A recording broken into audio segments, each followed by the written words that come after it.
TNN TV की बैनुल-अक़वामी खबरों के साथ मैं हूं उस्मा आरिफ। एनवायरमेंट कनाडा की जानिब से ग्रेटर टोरंटो एरिया समेत जनूबी ओंटारियो के बेशतर इलाकों के लिए मौसम सरमा की पहली सफरी एडवाइजरी जारी की गई है। दीगर अहवाल जानते हैं इस रिपोर्ट में। एनवायरमेंट कनाडा की जानिब से ग्रेटर टोरंटो एरिया समेत जनूबी ओंटारियो के बेशतर इलाकों के लिए मौसम सरमा की पहली सफरी एडवाइजरी जारी की है। मौसमियाती एजेंसी की जानिब से कहा गया है कि शहर में 5 से 10 सेंटीमीटर बर्फ पड़ने की तवक्को है, जो हद निगाह कम होने का सबब भी बन सकती है। एनवायरमेंट कनाडा का कहना है कि कुछ इलाकों में बर्फबारी की मिकदार 10 सेंटीमीटर से ज़्यादा हो सकती है। मुतासरा इलाके वाटरलो रीजन के मशरिक से नेपिनी तक और शुमाल में बैरी और पीटरब्रो तक फैले हुए हैं। एनवायरमेंट कनाडा उन इलाकों के रिहायशियों पर जोर दे रहा है कि वो पैदल या ड्राइविंग करते वक्त इजाफी एहतियात करें। टोरंटो में शहरी इंतजामिया ने एक्सप्रेस वेज पर नमक का छिड़काव करना शुरू कर दिया है और जब बर्फ जमा होना शुरू हो जाएगी तो शहर की सड़कों पर नमक के ट्रक भेजे जाएंगे। हुक्काम का कहना है कि ड्राइवरों की हौसला अफजाई की जाती है कि वो आहिस्ता सफर करें, आगे टेल लाइट्स देखें और दूसरी कारों से महफूज फासला बरकरार रखें। G20 इजलास के मौके पर कनाडा के वजीर आजम जस्टिन ट्रूडो और चीनी सदर शी जिनपिंग ने मुलाकात की। दीगर अहवाल जानते हैं इस रिपोर्ट में।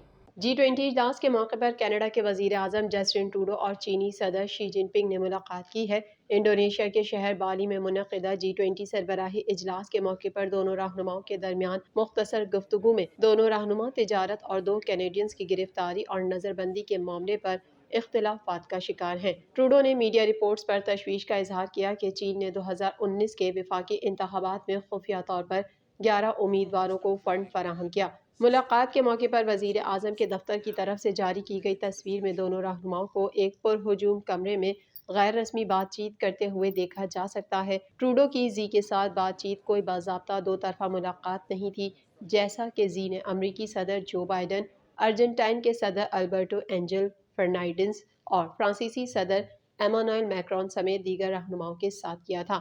PMO की तरफ से जारी होने वाले साइड डिस्कशन की एक रीड आउट में कहा गया है कि दोनों रहनुमाओं ने यूक्रेन पर रूस के हमले और जनूबी कोरिया के खिलाफ शुमाली कोरिया की मुसलसल जारियत पर भी तबादला ख्याल किया। PMO का कहना है कि ट्रूडो ने मॉन्ट्रियल में आइंदा COP15 सरबराही इजलास की अहमियत और मौसमियाती तब्दीली के खिलाफ जंग में चीन के किरदार पर भी जी पर दबाव डाला। रीड आउट में ये नहीं बताया गया कि शी जिनपिंग ने उन मसाइल में से किसी पर क्या रद्द अमल जाहिर किया, सिर्फ ये कि दोनों रहनुमाओं ने मुसलसल बातचीत की अहमियत पर तबादला ख्याल किया। वजीर खारजा मिलानी जूली ने भी सरबराही इजलास में अपने चीनी हम मनसब से मुलाकात की।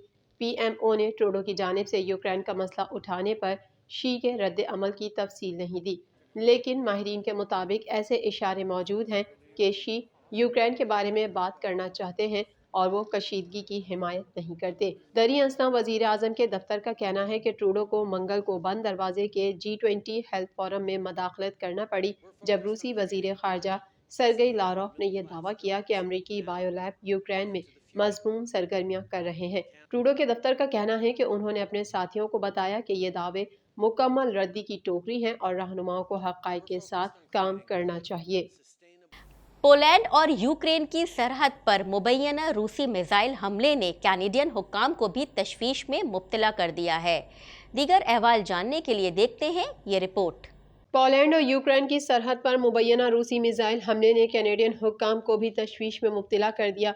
वजीर दिफा अनीता आनंद का कहना है कि वो पोलैंड के हुक्काम से इन इत्तलात पर राब्ते में है कि रूसी मिसाइल नेटो इत्तेहादी पर लगने से 2 अफराद हलाक हो गए। जब वो सवालिया वक़्फ़े के लिए हाउस ऑफ कॉमन्स में दाखिल हुई तो आनंद ने सिर्फ इतना ही बताया कि कनाडा इस सूरत हाल पर नज़र रखे हुए है। वफाकी हुकूमत इन रिपोर्ट्स की बहुत करीब से निगरानी कर रही है, जिसमें बताया गया है कि रूसी मिसाइल नेटो के रुकन पोलैंड में दाखिल हुए हैं। आनंद का कहना था कि मेरे लिए इस मकाम पर इन पर तबसरा करना नामुनासिब होगा। मैं अपने पोलैंड के इत्तेहादियों के साथ करीबी राब्ते में हूँ और हम सूरत हाल पर गहरी नज़र रखे हुए हैं। वज़ीर आज़म जस्टिन ट्रूडो, जो कि G20 सरबराही इजलास में भी शरीक हैं, ने कहा कि उन्हें ताज़ा तरीन पेशरफ्त से आगाह किया गया है। मीडिया रिपोर्ट के मुताबिक रूसी मिसाइल एक बड़े बैराज के दौरान पोलैंड के इलाके में दाखिल हुए, जिसने यूक्रेन के पावर ग्रिड को निशाना बनाया اور مالڈووا کے بیشتر حصے میں بجلی کاٹ دی۔ اس رپورٹ کو امریکی انٹیلیجنس کے ایک سینئر اہلکار سے منسوب کیا گیا ہے جس نے نام ظاہر نہ کرنے کی شرط پر بات کی۔ پولینڈ کی حکومت نے اس بات کی تصدیق نہیں کی ہے کہ روسی میزائل نیٹو کے علاقے میں مارے گئے ہیں، لیکن ایک ترجمان کا کہنا ہے کہ ملک کے اعلیٰ رہنما بحران کی صورتحال کی وجہ سے ہنگامی اجلاس کر رہے ہیں۔ ان رپورٹوں سے یہ خدشہ بڑھ رہا ہے کہ یوکرین میں جاری جنگ مشرقی یورپ تک پھیل جائے گی اور روس اور نیٹو کے فوجی اتحاد کے درمیان وسیع تر تنازع کو جنم دے گی۔ روس اور یوکرین کے قریبی ملک پولینڈ کے ایک سرحدی علاقے میں نامعلوم مقام سے میزائل گرا جس میں 2 افراد ہلاک اور متعدد زخمی ہو گئے۔ دیگر احوال جاننے کے لیے دیکھتے ہیں یہ رپورٹ۔